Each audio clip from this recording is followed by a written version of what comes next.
This video was brought to you by Squarespace. A little bit annoying. Boy, Pokemon reviews, huh?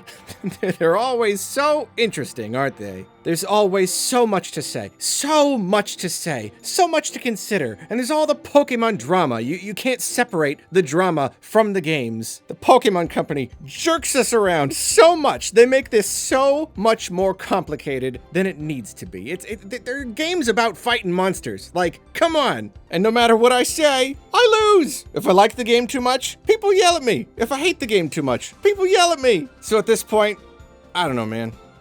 I don't even know what I'm saying. I don't know. I don't know. Here's my review of Pokemon Legends ZA. Whatever.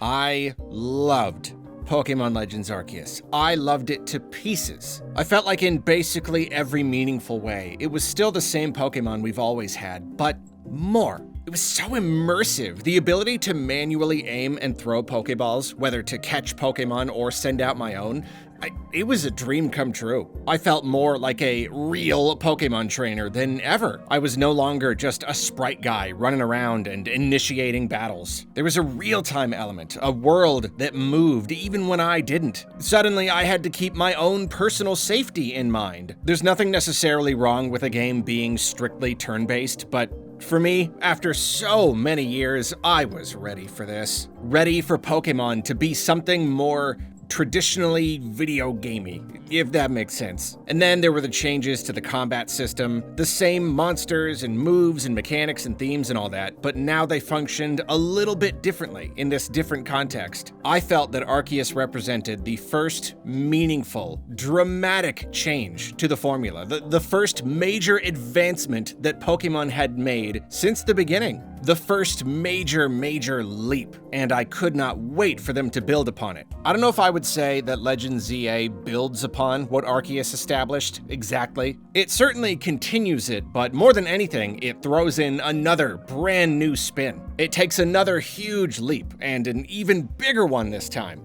So the idea is that something is causing Pokemon all over the city to spontaneously and unwillingly mega evolve and kind of go nuts. You're part of a team of kids working with this horrifyingly tall AZ guy and collaborating with a company called Quasartico to pacify these rogue mega evolved Pokemon and figure out why this keeps happening. I know basically every game has to set up the main character as the hero, but this game, it goes straight for the "you are the chosen one" narrative so fast, it's kind of disconcerting. Like, you arrive in town with no history, or even a reason to be there. You are inexplicably the only human being on the planet who has never had a single Pokemon in their entire life. And every time you perform even a basic task, like you knock out a Pidgey, and everyone is like, "Oh, you're the one who's gonna save this city." I'm like, save it from what? Why me? I don't know. Like, it genuinely feels like the whole game is one big scam. Like, everyone's working together on this elaborate scheme to get my credit card info or something. Or it's like a city-wide prank. I'm waiting to get carried here. I'm gonna reach the last boss and beat it, and then the bucket's gonna fall on my head. Not a huge criticism or anything, but it is a little weird. Honestly though, I do think the overall story is pretty decent. It's nothing really special, and it doesn't reach the emotional heights of Scarlet and Violet, but more than anything, I appreciate its themes. I appreciate the topics that it tackles. It feels just a little bit more grown up than usual. You know, slightly more mature and nuanced themes. The Pokemon world is often very idealized, almost utopian, and the villains are usually depicted as these delusional freaks. But here we get to explore the theme of idealism by showing a city that is not ideal, and seeing how everyone has a different idea of what it would take to make it perfect. There are a lot of characters who are very different, and they have different ideas and hopes. Working through the ZA Royale, you'll meet a bunch of people who want to win petitions so they can get their wish and make some big change and make Lumios into the city that they want. But everyone has to work together as a community to earn the future that they think the city deserves. Even bigger, Quasardico wants to create a city where people and Pokémon cohabitate. That's why they use this force field technology to create these wild zones where Pokémon can hang out. In all the trailers, it was really weird that these regular city blocks were just gated off and filled with Pokémon without really doing anything to the environment to better suit it to their needs. But apparently this was not simply artistic oversight. Turns out this is kind of a plot point. Many people in the city hate the wild zones and complain about all the problems they're causing. Mabel, the director of Pokémon research, frequently rants about how they're putting in another wild zone, and is always like complaining about the mayor. There's a good amount of conflict between city residents, and it feels kind of refreshing. There also isn't really a villain per se, which is equally refreshing. The game doesn't feed you a bunch of obvious character twists. There are a lot of morally gray characters you're not quite sure you can trust. Some who want to help the city, but are also kind of bad people.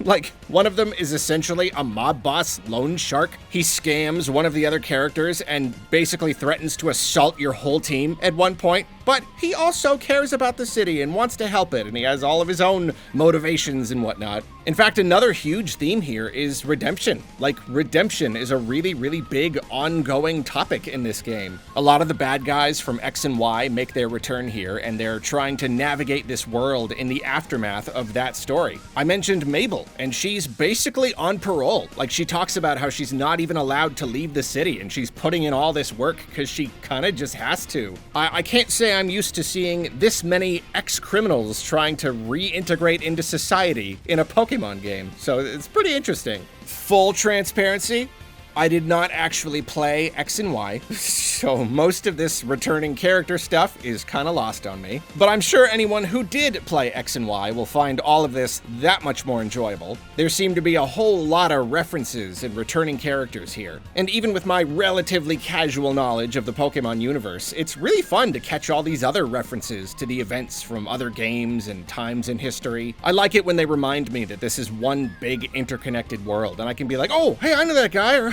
well, I played that game. The cool thing about Legend ZA is that since it takes place in one city, it's got a unique opportunity to focus on a more consistent cast of characters, versus the other mainline games where you're always traveling, so characters need an excuse to bump into you every once in a while. Arceus was similar to this, but now you're not even roaming the wild. You are always right there in the city. You see all these people pretty regularly. Even some of the throwaway trainers will come up multiple times. Sometimes you'll do a side quest for someone and then later fight them in the ZA Royale, which is really cool. Like, regular characters is one thing, but when do we get regular trainers? It's such a cool idea, in fact, that I think they could have done more with it. They could have used a lot more trainers with these strong, unique personalities that popped up here and there. It's an idea that the game kind of touches on, but doesn't fully realize.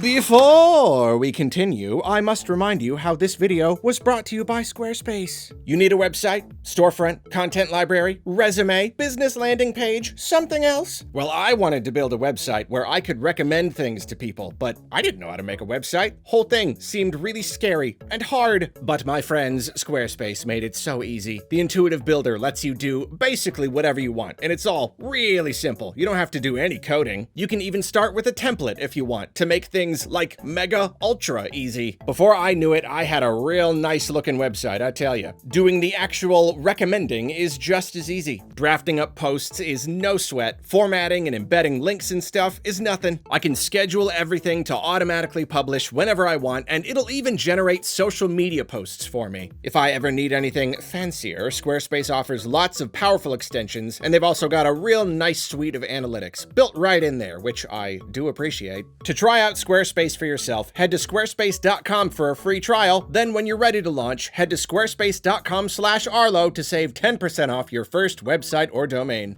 And now for today's recommendation, this steamed hams meme. Even years later, people are still pushing the boundaries of this meme. This is a 45-minute parody of My Dinner with Andre, and it weaves all of these Simpsons jokes into the dialogue. And in case you were wondering, no, this is not AI. It is, in fact, art. Thanks again to Squarespace. Please enjoy the rest of the video. And really, this is a problem that kind of applies to a lot of the game. I do think the story and characters are enjoyable for the most part, and the city setting gives them more room to breathe, but I think the overall execution is at least a little off. The plot is fun, but it doesn't really have a lot of plot development. You know, there aren't really a lot of twists and turns. For the most part, it all just kind of plays out as you'd expect until the last big thing happens. The conflict between Quasartico and the unhappy residents isn't really resolved. Your job is to stop these rampaging rogue Mega Evolution Pokemon, but you always get there just as each one is about to Mega Evolve, and you fight it in this weird magical boss arena. I was really hoping at least one, would actually rampage, you know? Like evolve suddenly and wreak havoc in some populated area. That would have been really exciting. It's like the problem doesn't quite get to even be a problem. You always solve it first. And the characters. AZ is this super mysterious billion-year-old guy, and it's cool to learn about him and what he did in the past, but he really doesn't do anything. There are no interesting scenes with him, you don't spend any real time with him. Then the main rival type character, Tawny or Urbane, it feels like they've got something going on, you know, like something weird is hiding beneath the surface. And there's definitely some backstory stuff that eventually happens, but it's not as interesting as it felt like it was gonna be. Lita is a dancer, but that fact essentially never leads to anything more than her battle intro animation. She's really just kind of a person who's there. Naveen, same thing. He designs clothes, but it doesn't really come up much. His whole thing is that he's just a jerk, I guess. Honestly, I think I would be happier with how the characters are handled here if they were more likable. I don't know, it kind of feels like 80% of my time with the main crew was spent listening to the characters bicker with Naveen. Like, that's pretty much all of it. That's the entire chemistry between these characters, the whole group dynamic. Naveen is really grumpy, and everyone makes fun of him. But then, he's also, like, obsessed with this streamer character, and it's got the makings of one of those jokes where the character does something slightly out of character. It's like, oh, he doesn't seem like he'd be that shallow, so this is funny. But, like, then that becomes his entire character. It becomes this humongous, ongoing shtick. And honestly, it's just not very fun to witness. Then you got the streamer herself. She's a spoiled brat. You've got the mob boss guy I mentioned earlier, like pretty much 95% of the way to a truly bad person, threatening me all the time. And it's like, yeah, dude, you can't just pretend to be my friend after all that stuff that you did and said. There are other characters like this too. Kind of a lot of them, actually. Lumios. It really is a town full of jerks, isn't it? And it's funny because, again, I do actually think that's really refreshing. And I like how I get to see these characters regularly. But I also just don't think it's that fun to be around a lot of them. I enjoyed my time with them to a degree, but I didn't really become attached. There are some fun characters in there, don't get me wrong, and overall I think the story and the characters are good, even if they're not explored as thoroughly as I would have liked. At the very least, I can say that the humor is pretty on point. This is definitely the funniest Pokémon game I have played. There's just a little extra bite to the dialogue, a little touch of cynicism. But let's get to the most exciting part. Combat in Arceus felt like a really big step. It recontextualized all of the old stuff we were used to.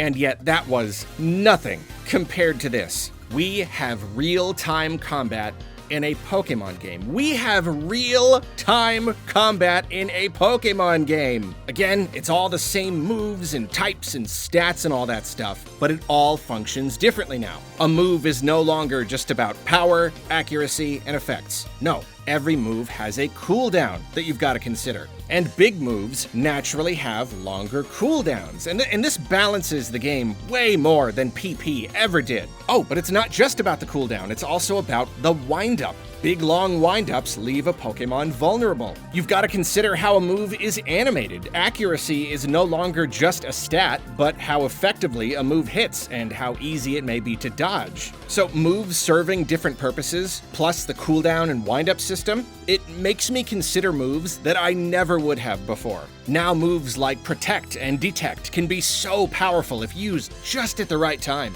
Now I feel like I want to have a nice spread of moves rather than a couple of big blasters I lean on for the whole game. Running around the battlefield in Arceus didn't do anything mechanically, but it felt really good. And now when you move around, your Pokemon follows you, so you can help them avoid attacks or set up attacks. In regular trainer battles, moving around doesn't help as much. There are a lot of moves that will just about always hit, but there are plenty of times when you can avoid a move, or when a move will be blocked by a piece of the terrain or something. And having a move miss, not because the game rolled the dice and decided that it missed, but because you looked at it and you could just see that it didn't land, that feels really, really nice. Changing out your Pokemon is also so fast and intuitive now. As long as they're not in the middle of something, you can pretty much always pull them back. But instead of your opponent always getting exactly one whole turn free when you switch, now it just takes a few seconds for your Pokemon to come out and roar and stuff and start fighting. So your opponent might land an extra hit on you. They probably will, but they also might not get the chance depending on what they're doing and if your timing was good. The game also doesn't tell you what's coming next and give you a chance to always bring out the best Pokemon possible. But if you want to take a risk when they're bringing out their next fighter, you can always just pop out someone fresh real quick and hope for the best. It's so fluid. You're always making these snap decisions. I just love it. You don't even have to go into your menu and change who your lead Pokemon is. You just select them with the D-pad and they will always come out first. Pokemon management has never been this easy and fun. As a result of all these new elements, I've said it before and I'll say it again, I feel like this right here is the single biggest advancement that we have ever seen in the series. I think there will always be a place for turn-based Pokemon. In fact, I think the mainline games will probably always be turn-based. That's why they created the Legends games, so they could kind of go in this direction as well. And again, I do not dislike turn-based games. They are valid games, but to me, personally, this is more fun. It's crazy fun. It is absolutely the most fun that Pokemon gameplay has ever been. And it's because it's not changing at its core. It's basically the same rock, paper, scissors kind of game, but now there are all of these other variables to consider. The strategies are almost completely different. It's just more, so much more. I play really casually, I'm not even good at this game, but even I can see the potential to fine-tune your movesets. Figure out all the animations and the timing and which moves to use together and precisely how to time each thing that you do. Learn when to hold back for just a second before launching an attack to make sure your timing lines up better. There's so much room for experimentation. And oh, glorious day, these battles are fast. They're blazing fast. I don't hate turn-based combat, but I do hate wasting time, and the old games were so slow, so agonizingly slow. But this right here, this is fast and it is intuitive. I'll talk more about the ZA Royale and the Wild Zones in a bit, but you roll into the Royale and you take out a ton of trainers in one night, just bam, bam, bam, bam, knocking them down like dominoes. Then you roll into a Wild Zone, catch a whole bunch of Pokemon, bam, bam, bam, bam. There's so little downtime when you're in the thick of it. This game also fixes the item problem. I have always hated how if I want a Pokemon game to be challenging, in the slightest, I have got to stop myself from using items. Because I can just buy all the revives and max potions I want and use them whenever. But now there's even a cooldown on your items. So while they still really help, they're not something you can use as a crutch to prop yourself up. Now this real-time thing, it's not absolutely perfect yet. It can be a little bit janky. Pokemon can be pretty stupid. They may try to stand in a specific spot before launching an attack, and they'll just not attack as a result. And a lot of this is because you're fighting in a city, which has got all these different obstacles, and sometimes you get into a battle with a trainer on a different level, and the Pokemon don't quite know how to do it. Every once in a while, you'll even get a legitimate glitch. There's definitely room for refinement here, but for the most part, it works really well. Arceus made me feel like a, quote-unquote, real Pokemon trainer. But even then, it was a little awkward. Why is some stuff real-time, but then other stuff is still turn-based? This right here goes all the way with the idea of making the player feel like they are actually there. They're not just selecting all of this from a menu. They're there throwing the Pokeballs and calling the shots. This is the closest Pokemon has gotten to feeling kind of real, like it kind of represents the sort of thing you see in the anime. And this is the Pokemon game that feels the most like a true modern Pokemon game. The kind of one I dreamed of playing someday when I was a kid. And you know, one reason this is so immersive is that the new system extends beyond battle. Like I said, switching out your Pokemon is so intuitive, and you've always got a Pokemon following you, indoors and outdoors. There are no limitations. Everywhere you go, your partners are there with you. It is a bit of a shame that you don't get more interaction with your Pokemon, and there's no way to like ride them or anything, but even them just following you around and hanging out is really great.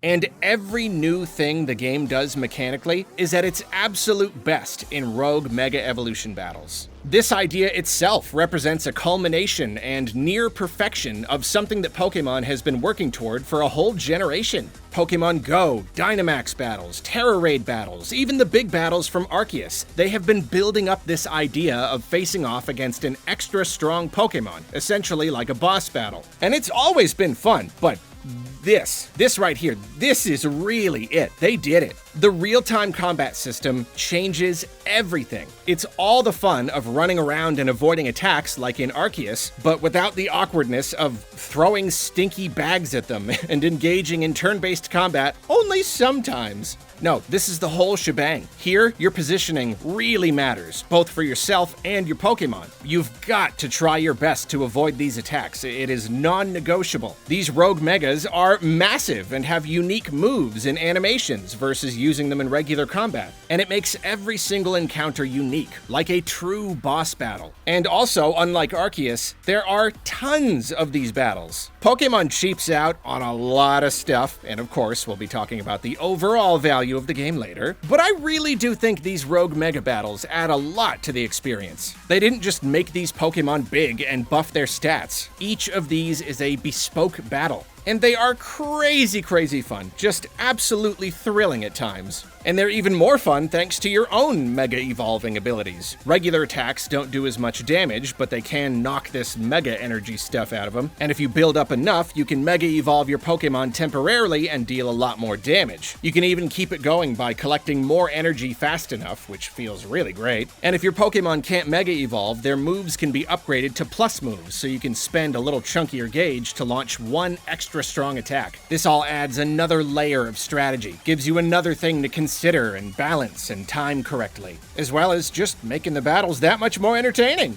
There's a real spectacle about this game with all the Mega Evolving that goes on, especially the first time you play when you haven't seen all the new Megas yet. And especially for someone like me, who wasn't really familiar with most of these Megas in the first place. Even just the process of slowly building up a team of Mega Evolvers and acquiring all the right Mega Stones is really satisfying. So let's go over the gameplay loop and break down the other major aspects of the game. During the day, you explore Lumios. NPCs providing side quests are all over the place, like really all over the place. And there are wild zones where you catch Pokemon. When night falls, battle zones pop up where you can take part in the ZA Royale. As you progress in the Royale, you open up story beats. Primarily, these take the form of Rogue Mega Evolution battles. Other story stuff and battles with other characters are kind of peppered throughout, but that's the gist of it. That's how you spend pretty much the whole game. I like the day and night cycle. It runs on a real-time clock, so when enough time has passed, it transitions between day and night. I think I just like games with real-time days, but no overall limit on days or a penalty for taking too long. It's like Pikmin 2 and 4, or like Stardew Valley. The slight limitation gives structure to my day. It encourages me to see how much I can get done, but it doesn't like require me to move quickly. It also kind of forces me to spend an even amount of time between activities rather than, burning all the way through one thing and neglecting another. It creates a nice flow, a nice balance. And you can always wait on one of these very authentic big city anti-homeless benches to pass the time, so the system never gets in the way. Exploring and navigating Lumios is decently fun. It does that modern Pokemon thing where items are just everywhere. everywhere. You've got the bigger, flashy Pokeball items and the smaller, sparkly items, but both seem to respawn faster than you can even pick them up. I do get the point. You know, this gives us something to do all the time. Like, no matter what, no matter where you're going, you always get that little like breadcrumb of dopamine hits, the little teeny tiny like, ooh, an item, you know what I mean? Kind of tricks you into thinking you're having fun all the time. And it is true that it's satisfying. It is kind of nice, but it does feel like a little bit too much sometimes. Like, it's basically infinite items if you take the time to pick them all up. Similarly, you've got these mega crystals growing all over the place, and when you break them, you get mega shards, which you can use to buy mega stones and XP candy. It's another thing where it's something to do between the other things, something that spawns infinitely, which again is a little overwhelming, but also kind of fun. I do like very much how you have your Pokemon attack these. In Arceus, you would send out a Pokemon and it would automatically break a rock or shake a tree. Here, you order them to attack it directly. You even pick the move, and the move has to be able to land or it doesn't work. Also, similarly, throughout the city, you'll find rocks to break, or brambles to burn, or piles of sludge to wash away, stuff like that. And naturally, only certain moves will work on each one. And it seems like a small detail, but it really, really does something for me. Does something for the way this game feels. In case you couldn't tell already, in case I haven't mentioned it 1,000 times, with Pokemon, I'm always looking for the feel. I'm looking for a game to emulate the feel of the anime, or how Pokemon would be if it was real. And manually choosing and bringing out the right kind of Pokemon for the job and having it use just the right kind of move, it's not groundbreaking design or anything, but it makes a difference to me. Right now, these obstacles, they're not super common or hard to overcome, but it's easy to see the potential for the future. You know, it's easy to see how a bigger adventure may require you to use your Pokemon's unique skills in different scenarios to kind of get around and make your way through the world.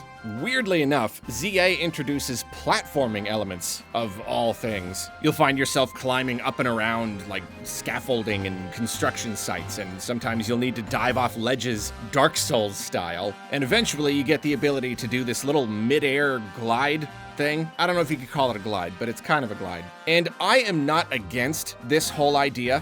I do think it's fun in its own way, and it's definitely, you know, a new thing for Pokemon, and it helps make the process of exploring more involved. You know, you certainly get a lot more verticality here than you would in a traditional Pokemon game. The problem is that the idea is very half-baked. The controls are quite sluggish. What things you can and can't climb on is not clearly established or marked. Like, you can pull yourself up on a ledge, but only on these specific sloped roofs. And then, like, sometimes there'll be like a little pile of boxes you can use, but it's not really like, you're not really sure if you're supposed to be using it this way. Could have used some yellow paint, to be honest. Way too often, you will find yourself stopped from going where you need to go because of some tiny little obstacle, just some little like railing or feature of the roof you can't get over. The game really could have used even like a tiny little jump, like a little knee-high hop. It just feels like the game tasks you with navigating these places and like trying to figure out how to get somewhere without actually giving you the tools that you need to do it intuitively. And it's the worst whenever you've absolutely got to get somewhere, something for a quest or like a rogue mega evolution battle. Those are really often up on the roofs. And sometimes you just cannot find your way onto the top of the building. There are ladders and elevator pads kind of peppered about, but they're not always easy to find. They're not always there. There won't always be one for the building that you need, so you gotta figure out which building close by you can get on and then somehow make your way to your destination or like glide over to it. And this is where the awkward controls and the slapdash platforming design really get in the way. Sometimes you're so close to landing on the other building that you're like, did I mess it up, or is that what I'm supposed to, like, what do you want me to do here? I don't know, maybe the point was to make Traversal its own kind of puzzle, you know, took a page out of the Breath of the Wild book. Getting there is its own kind of challenge, but if that's what they were thinking, then they did not execute this properly, let's just say that. Way too often, figuring out how to get somewhere is only tedious and annoying and requires a whole lot of running around. Just running around the outside of buildings, getting nowhere. Now, like I said earlier, side quests are very numerous. If you are looking for something to do, you got it here. You got a nice big list of boxes to tick. And I do like that to a point. I like silly side quests, you know? Like if I'm having enough fun with a game, I don't mind some busy work. Yeah, sure, give me some boxes to tick. It's something to do. Though I do think these could have been a little bit more interesting on average. And really, I'm having a hard time telling if these quests are less substantial than the ones in Arceus, or if I just, wasn't as into them this time around. Maybe they're the same. But my gut says that there are probably a few too many, and they're a little bit too formulaic. Most of them are just, bring me this Pokemon, or bring me this item, or fight me, and I'm gonna use this really specific kind of move, which is kind of supposed to be like a tutorial thing, but usually you take them out in seconds, sometimes before they can even show off their thing, like their signature move. Sometimes they don't even get to do it, and it's a little bit anticlimactic. There are certainly a few standouts, though, with a whole lot of characters. Some of these side quests really are delightful. Like I said earlier, it is a very funny game. There is some genuinely funny writing to be found, and a lot of it is here in these side quests. I just think it could have used a few more of those more substantial and really memorable ones. Like the museum one, for example. It's really funny how a really good side quest can make millions of people fall in love with a Pokemon that, to my knowledge, I don't know if anyone cared about this thing before, but now, it's everyone's favorite. So let's talk catching Pokemon. Your main catching experience is going to happen in these wild zones, naturally. There actually are a few wild Pokemon kind of peppered throughout the city outside of these zones, mainly in trees and on rooftops and on lampposts and such, which I think is a really nice touch. It feels a lot more natural, because why would every single individual Pokemon be 100% contained within these areas, But for the most part, if you want to do a whole lot of catching or get all of the best Pokemon, you got to enter these zones. Arceus put a really big emphasis on catching without battling, trying your best to sneak up on a Pokemon and take it without a fight, only relying on actual combat when necessary. Such a thing is absolutely still possible here, but combat plays a much bigger part thanks to the new combat system, how these wild zones are designed, and also some thoughtful tweaks to how catching works. Now that everything is in real time, that means both catching and fighting are in real time. Now you whittle down a Pokemon's health and choose the precise moment you want to manually throw that ball. Once more, it cannot be overstated what this does for the feel of the game. I now have absolute freedom. It is on me to instruct my Pokemon, keep it and myself out of danger, and go for the catch when the moment is right. It's no longer something I do using a series of menus, Now it's this hands-on, very tactile kind of thing where I'm in charge of every element. And here's something that makes a massive difference. Up until now, if you knocked a Pokemon out, it would disappear and you could no longer catch it. It never really made much narrative sense, especially when compared to how it works in the anime. What do you mean? I knock a thing out, that's when I should catch it. What do you mean it disappears? I know they ended up talking about it in Arceus, but whatever, it was always weird. But it did make for a more interesting gameplay experience. Just beating a wild Pokemon is not generally hard to do, so this created something of a challenge. You gotta get that HP as low as possible without knocking it out, and hope you can catch it without something going wrong. But in ZA, outright knocking out a Pokemon opens up a short window where the thing is stunned, and you've got one chance to catch it before it disappears. You throw one ball, and if you get it, you get it. If it breaks out, it's gone. This is genius. It speeds up the gameplay even further by removing the strict need to tiptoe around smaller Pokemon and meticulously whittle them down before catching them, all while the other Pokemon are wailing on you. And it's still worth being careful if you really, really need to catch something, but if the stakes are low enough, you can just blast them, go for the catch, and try again later if it doesn't work. It makes for such a smooth, breezy experience. There's a real flow to running around and fighting and catching, and I talked about that a lot in my Arceus review. Flow, how it kind of created a flow. But even that flow would be interrupted by real-time battles. This is the flow fully flowing. The river doth flow freely now. Even more, Legends Arceus gave us these huge areas to explore and hunt Pokémon in. ZA reduces the catching element down, kind of distills it and contains it within these relatively small spaces in the city. It feels like a downgrade at first, like how can you possibly compare these little wild zones, these like city streets, to the epic vistas from before, just teeming with Pokémon? But it turns out this provides a very unique experience that's absolutely fun in its own way. The Pokémon in this game, perhaps as a result of being crammed into these little spaces, can be very, very aggressive. Like these wild zones can be just as dangerous as you would imagine they would be in real life. When you're trying to catch something or get somewhere, but all of these Pokémon are all attacking you at once, it's pure madness. Especially when you throw in alphas. Same as Arceus, you'll find these extra big specimens with beefed up stats and glowy eyes that are all just like hell-bent on murdering you. And these are additionally over-leveled a lot of the time, so you've got to like avoid them entirely until you're strong enough, which adds an even greater sense of danger. I love it. Just like with Arceus, I love actually feeling a little scared. It's an intensity that did not used to exist in Pokémon. There are Pokémon that will destroy me if I'm not careful. Because, like, why would the Pokémon world not be dangerous? Look at these things. Like, read their Pokédex entries. They can, like, destroy suns and stuff. Like, yeah, it's dangerous. I will admit that every once in a while,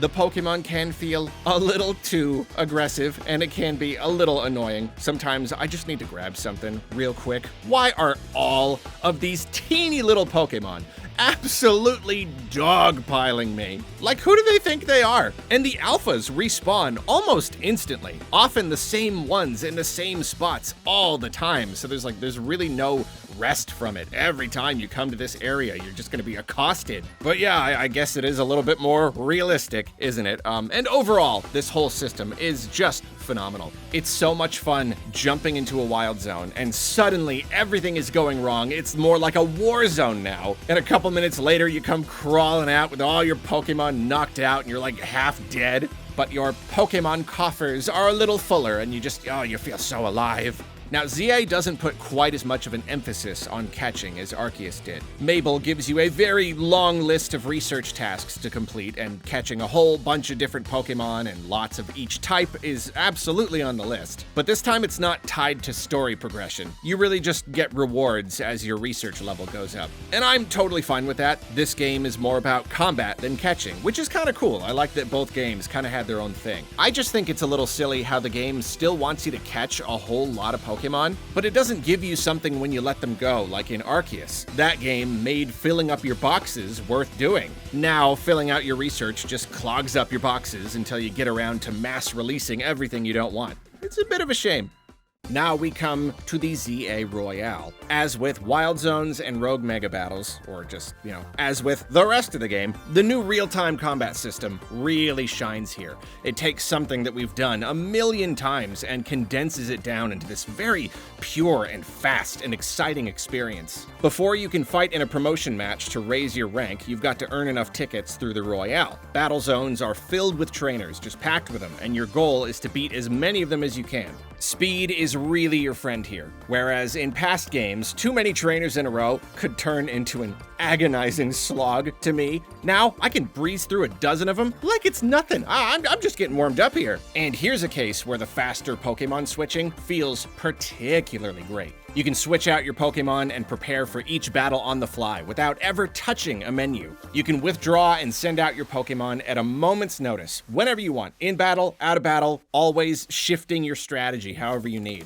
And you always know which Pokemon to send in first, since the other trainers have their Pokemon out at all times, just like you do. And if you want, you can even sneak up on them and strike their Pokemon unawares. Narratively, it does feel a little silly. I do not know how such a thing would ever be not only legal, but encouraged. But hey, gameplay-wise, it's perfect. Getting the leg up on them can obviously be very beneficial. You get like an extra second to do a move. Or you can even get a KO right off the bat. Though I will say, I don't like how often they take me off guard. the system feels a little bit wonky. Like I'm looking right at them. I'm looking them in the eye, and I'm walking up to them slowly. I'm challenging them in a very, very traditional kind of way. They don't even attack us, and yet somehow they get the jump on us, and we're like stunned for a couple of seconds when the battle starts. Yeah, I don't know. Could use some tweaking. Also worth noting, Assassin's Creed, this is not. I'll tell you that much. Boy, these NPCs are pretty stupid, aren't they? Maybe it would be too hard if they weren't. I don't know. Yeah, they do tend to be laughably bad at spotting you, though. Making the Royale even more interesting, you can collect these challenge cards where fulfilling some request gives you more tickets, moving you closer to that promotion match. It can be really fun finding good cards and trying to complete the challenges before the end of the night. It's just another element to consider, another little bit of strategic fun to be had. It's the intensity of being like, the night is gonna end in a couple of seconds and I just need to sneak up and one-shot one more Pokemon. And then additionally, you get medals from beating trainers, and you also find them all over the ground, and the more medals you have at the end of the night, the more money you get. And it does feel pretty rewarding to get a whole bunch of money for leaving a particularly huge pile of defeated trainers in your wake. I do have a few quibbles with the ZA Royale, and they're similar to the ones I have with the rest of the game. It's about establishing ideas and then not quite seeing them through all the way. When you win a fight, you gain medals, but if you lose a fight, you lose medals, which in theory would mean that you will not make as much money at the end of the night. This could make for a pretty decent risk and reward system. The very first night that you enter the Royale, pretty much during the tutorial, there's one extra trainer you don't have to fight with a super duper high level Pokemon that's like almost impossible to beat. You need like a really super fine-tuned strategy and probably a whole lot of luck. This made me think that this was going to be a regular thing, that I would have to try to aim for really great rewards, knowing that if I fly a little too close to the sun, I'm gonna end up losing. But nah, not really. It's kind of a one-time thing. There's a little variation in the levels of these trainers, like the ones up on the roof are like a little harder or something, but I don't know, there were really no level spikes beyond that first one. And despite my weak, often unevolved, and always poorly optimized team, I rarely, if ever, lost to a trainer in the Royale. So the risk and reward system is virtually non-existent, and it really seems like a waste, because I really did love that idea. And then after a while, these trainers just stop getting stronger, and you start fighting the same ones so many times that it starts to feel pretty grindy. Not as much in the main game, but definitely in the post-game. I really just don't see why we couldn't have gotten some, like, truly randomized trainers in addition to the regulars. Also, I fully admit this is probably a very silly nitpick, but they advertised that the game would have you climbing up the ranks of the Royale. That's the whole point of the game. You gotta get from Z to A. It's why it's called Legend ZA. And weirdly enough, I was kind of looking forward to this being a big overarching goal, something to work toward throughout the entire game. And when you start, the Z rank guy even has a name that starts with Z. Oh, that's cute. And then you fight the Y person, whose name starts with Y. And then the X person, whose name starts with X. But then you fight the W person, and their name doesn't even start with a W. And then after the V person, they fast track you all the way up to F, and you only have a handful of battles left. It's like you had a whole thing going. You had a whole shtick. What happened? I thought it was gonna be like, instead of fighting 8 big gym battles, you kind of spread it out across 26 slightly smaller battles, but no, you end up doing just about the same number of battles as usual. And again, I know it's silly, because that's not to say that I wish the game was sloggier, because it can be a little sloggy, a little grindy. They probably did this so they could include more battles outside of the Royale. I don't know, it just kind of feels like it defeats the purpose. I wish they'd come up with a better way to balance everything and deliver on the premise. Overall though, I do think the ZA Royale is a ton of fun. I think it's a really good idea. And it's what really cements the game as a game more about battling than catching. Arceus' thing was running around in open spaces catching Pokemon. ZA's thing is just fighting and fighting and fighting. And for the very first Pokemon game to use real-time combat, this is perfect. Okay, so there's something I want to say about this game that isn't necessarily a criticism, but it is something that I want to point out because I do think it's important. The real-time combat is crazy fun. I love how much it speeds up the experience, it cuts back on the downtime, and like pretty much all modern Pokemon games, ZA dramatically speeds up the process of raising Pokemon. Automatic XP share means that if you stick even the teeniest little baby on your team, it will pretty much match your other Pokemon in no time flat, without battling even one time. And you're also given ample XP candies, like I barely even tapped into my stores, so you can pretty much fine-tune the levels of all your Pokemon all you want. And as established in Arceus, Pokemon don't evolve automatically. You manually evolve them in the menu when you're ready.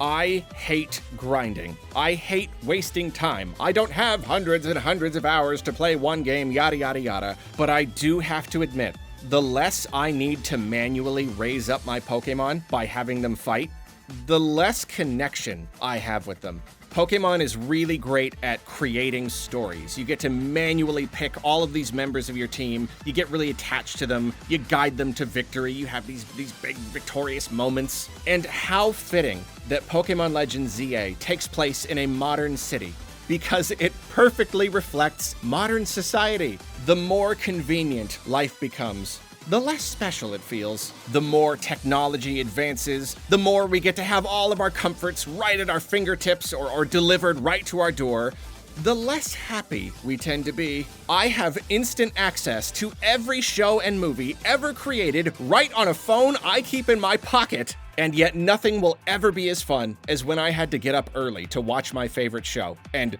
rush to the bathroom only during commercials. You know what I mean? Legends ZA is absolutely the most streamlined and convenient Pokemon game ever, and the battles are now blazingly fast. But I'm not gonna lie, there is some bit of magic that's been lost here. It was a lot harder for me to connect with my Pokemon this time. I streamed a lot of the game, most of the game really, and you can ask my viewers. And there was kind of a running gag where I wouldn't evolve a Pokemon unless it had had a really intense battle. You know, like it came in clutch and saved the day. A big anime moment. Because I just couldn't stand the idea of putting something in my team and having it ready for evolution before I could even use it once. And man, even the most intense battles, some of the most important story battles, are just over so quickly. They're over in moments, simply due to the nature of the game's combat. There's nothing really slowing things down anymore. You jump in, it's boom, bam, beam, ba, boom, it's done. This isn't necessarily me saying that I think everything should go back to the way it was before. Pokemon has been around for so long that I think it's totally fine for it to change. It's kind of like the jump from Pikmin 1 to 4.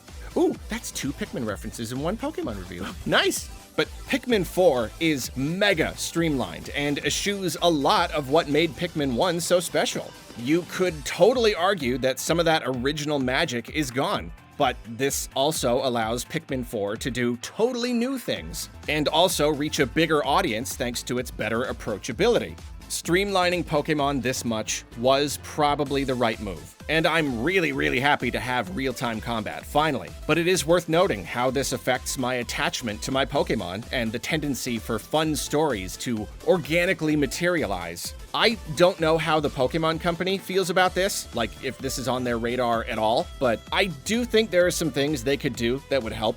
Naturally, I don't think this is much of a hot take. I don't think there's even one person on this planet who doesn't work at the Pokemon Company who would disagree with me. They really should give us the option to turn off XP share, or at least make it less egregiously helpful, especially with lower level Pokemon. Mainly though, I just want more places to train my lower level Pokemon naturally.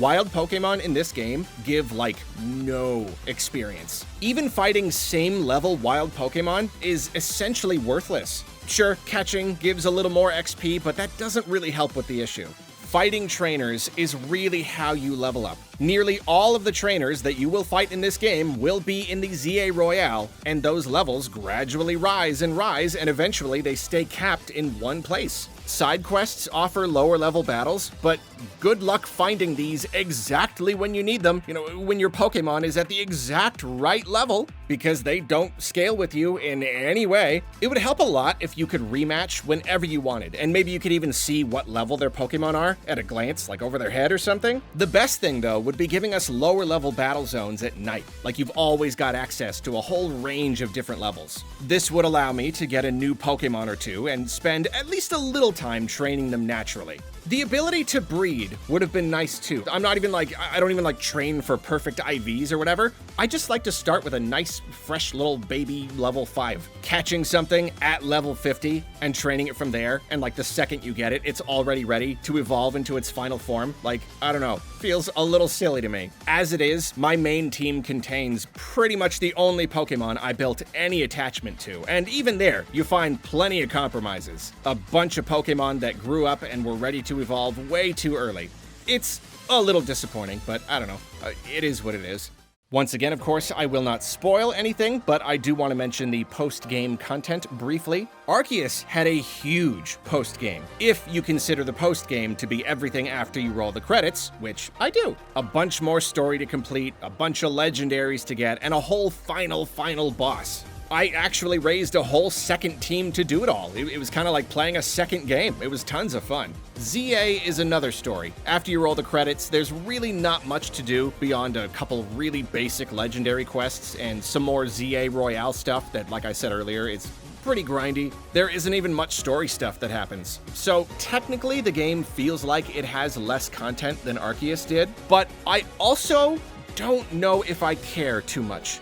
You know, I think considering the game's format, this might have been a perfect amount of content for me. You could definitely argue that more is always better. You know, if they're going to be charging $70 for the thing, then it should have a whole bunch of content, sure. But personally, I didn't really find myself missing the big post-game necessarily. It was fun to get like 100 hours or whatever out of Arceus, but I'm pretty happy with the 30 or so I got from this one. Now, I don't have a lot of experience with the game's multiplayer, but I do want to touch on it briefly. Ranked matches have you dropping into an arena with 3 other players, and you all just kind of wail on each other and try to rack up as many KOs as possible. You can bring 3 Pokemon, and if any of them get knocked out, you gotta take a little, respawn time. So there's a strategic element to consider. You should always be switching around your Pokemon, trying not to let any of them get knocked out. There are even little power-ups you can get, which is cool. I'm not a good Pokemon player, if that's not already obvious. Like I mentioned earlier, I do not optimize my teams well. I'm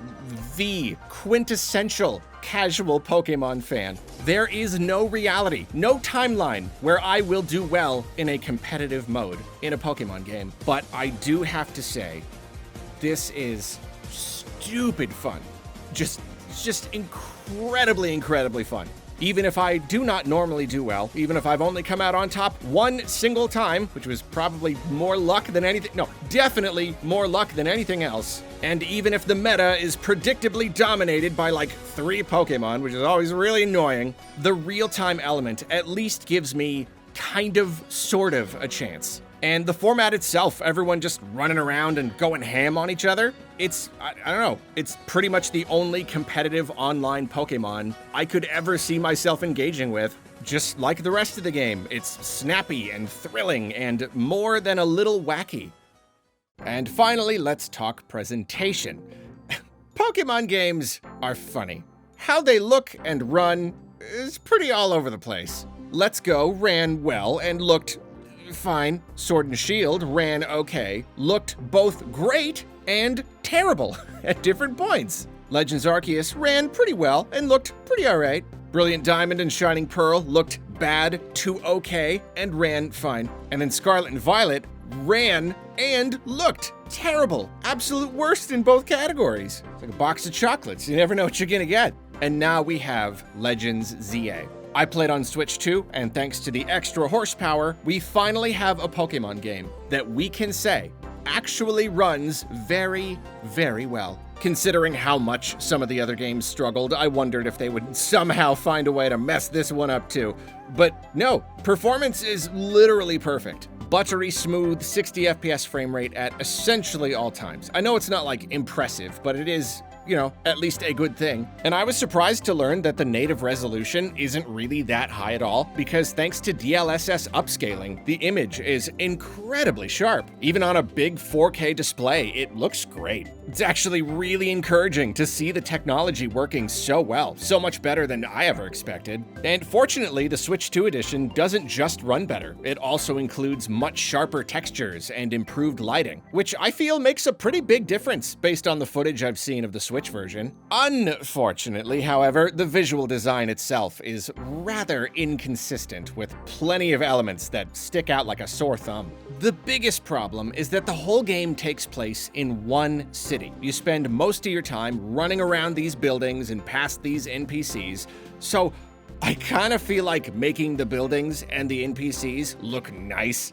should have been a higher priority. Could be they ran out of time, could be they had to scale the game way back so it would run on the original Switch. But whatever the case, there is no good excuse. You look at other similar games, even open world games, it was definitely possible to do a heck of a lot better than this. Windows and balconies are usually just flat textures pasted onto the sides of buildings without much in the way of individual character or flair. It's the kind of thing you'd expect from a faraway asset, some like background element, but this is like every building, everywhere, all around you, all the time. When I'm running around a bunch, I guess I don't tend to notice as much. I kind of get used to it or whatever. Like, at a glance, it all looks okay, so maybe it's easier to ignore than it could be, than some of like the bad elements from some of the other games. It only looks like bad when I really stop to look at it, but, I do stop to look at things sometimes, so yeah, I don't know. It is entirely impossible to excuse. The marketing for this game, and I guess even the game itself, kind of describes Lumios as this big, kind of futuristic city. It's like super modern, it's cutting edge, and yet, like, I'm not seeing that. I'm just not seeing that anywhere. And they use this like hologram force field technology to erect these barriers to create the battle zones and the wild zones, but like, they could have done a lot more with that. They could have done so much more with this technology. They could have used it to create the decorations, signs, just like overall flair. They could have put it all over the place. They could have made this look like a really modern, futuristic city, and they just kind of didn't. It looks like just, I don't know, just kind of a city, a nice little city. And then it's also weird to set a game in a big city that is made of basically nothing but buildings and not really allow you to go into all that many of the buildings. There are like a few indoor spaces, but really not that much. And then man, those NPCs, like, it's bad enough that they don't really do much, but like, more of them need to at least be walking around. Some of them do. That's the thing. The game knows how to have its NPCs walk around. That animation is programmed into the game. But like 99% of them just stand there.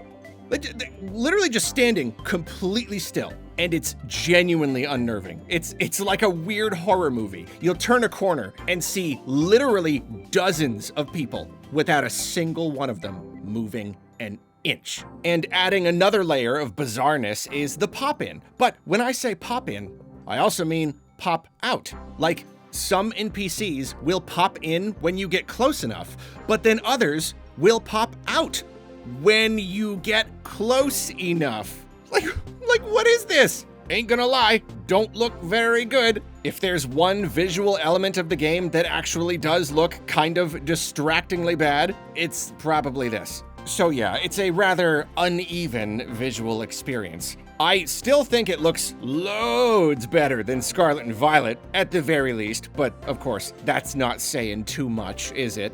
Like, most of the time, it's hard to say that it looks bad. Scarlet and Violet did look bad, like actually bad. This one looks plain, more than anything. Just like, kind of basic. I do think Lumios starts to feel a little nicer once you've had some time to explore it a bit. There are some nice little park areas, and there's the canals. It's not like just one big copy-pasted block of buildings.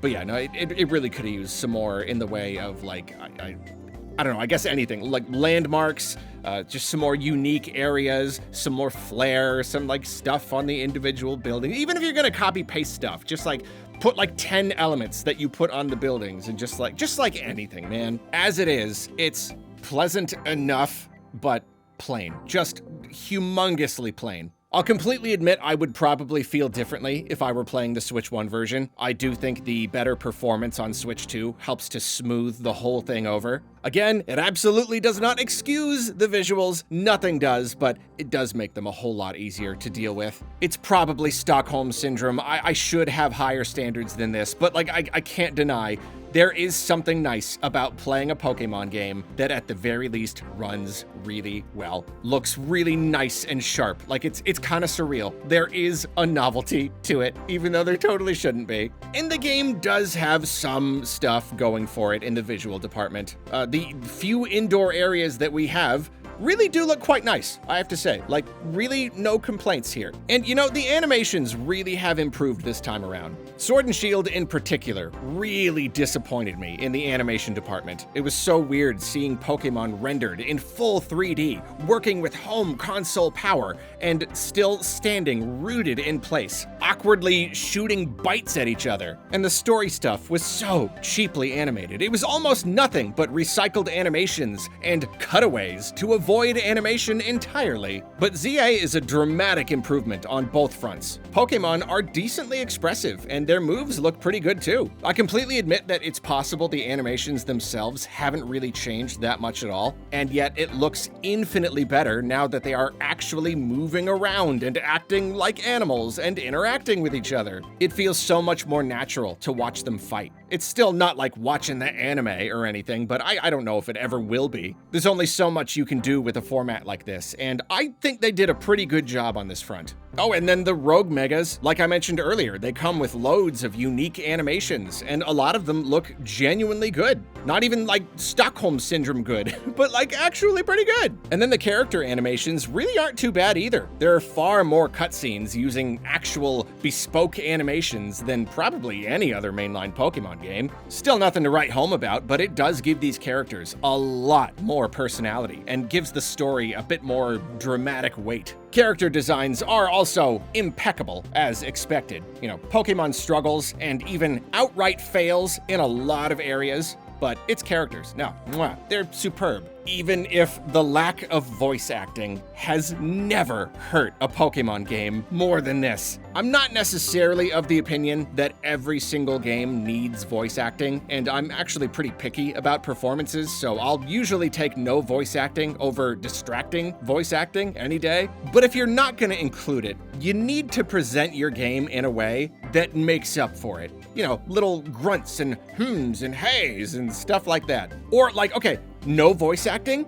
Then turn the ding-dang music up. Throw in some sound effects. Some of these cutscenes are like dead silent. Even super dramatic parts will have really, really low music and very few sound effects. And it's even worse when the characters are moving their mouths, but nothing is coming out. Like, just don't even bother with the mouths, man. It's just like, it's really weird. If we want to end the presentation section on another plus, though, how about that music? Ooh, boy. It's pretty good. It's pretty good, isn't it? There's some real bangers in there. Pokemon Legends ZA is not a AAA game. And it's not trying to be a AAA game. It's not trying to be a grand adventure on par with the mainline games. It tells a much smaller story in a much smaller space than usual. It doesn't offer nearly as many individual activities as it could, mostly relying on a handful that you cycle through. And there isn't necessarily anything wrong with that. Really, the issue is this very prevalent idea that since Pokemon makes so much money, they should feel obligated to put that money into making these games bigger and better. Maybe you could argue that that's what should happen. That's what would be fair. Like, you're not really wrong, But you could also probably argue that Pokémon isn't necessarily obligated to do anything. There's nothing inherently wrong with a medium-sized game, a double-A game. But then the problem with that is, even if you are making a double-A game, it's pretty tacky to cheap out on it so much, especially if you're charging next-gen prices for it. It does feel pretty darn disappointing to see the game lacking in some key areas when it costs just as much as any other game. At the very, very least, they could have made it look just a bit more interesting. I think that would have made a massive difference. Just adding some extra detail to the city. Like, keep all of the content and everything exactly the same. Just make the city look a little bit better. I think that was a really big sticking point. Certainly doesn't help that we recently learned from the Giga Leak that the budget for the game was positively microscopic, all things considered. Spending even just a couple $1,000,000 or even a couple hundreds of thousands of bucks to polish it up just a little bit more, would that have been too much to ask? Is saving every single penny that important when your game is going to literally make $1 billion? So summing it up is tough because the game's budget and price and what it could have been and should have been are technically outside elements. In a perfect world, I could just look at a game and judge it for what it is. Judge it by how fun it is to play, how much I enjoyed it. In the long run, that is what matters. Years from now, someone looking up a review of this game is not gonna care about the budget and the price. And honestly, I don't want every single review for every single Switch 2 game to boil down to, is it worth it for the price, just because they started charging $70. But it is also true that right now, that is a valid conversation to have. It is something that people are interested in hearing about. Ultimately, the value this game offers is going to depend entirely on the person. I know, it sounds like a total cop-out answer. It keeps coming up again and again, but like, it's absolutely true. If you think this game is an insult, a slap in the face, something that's not even almost worth the asking price, and you're never ever gonna touch it, that's valid. You are not wrong. And if you think this is the most fun Pokémon game you've played in years, maybe even ever, something you can easily get dozens and dozens of hours out of, if not hundreds, then you are also not wrong. It can be both. In ways, Pokémon Legends ZA is a cheap cash grab. A game that is surprisingly small and looks shockingly plain for no good reason other than greed, to save a couple pennies. And in other ways, it's the greatest leap the series has ever taken. Like that's what's so funny.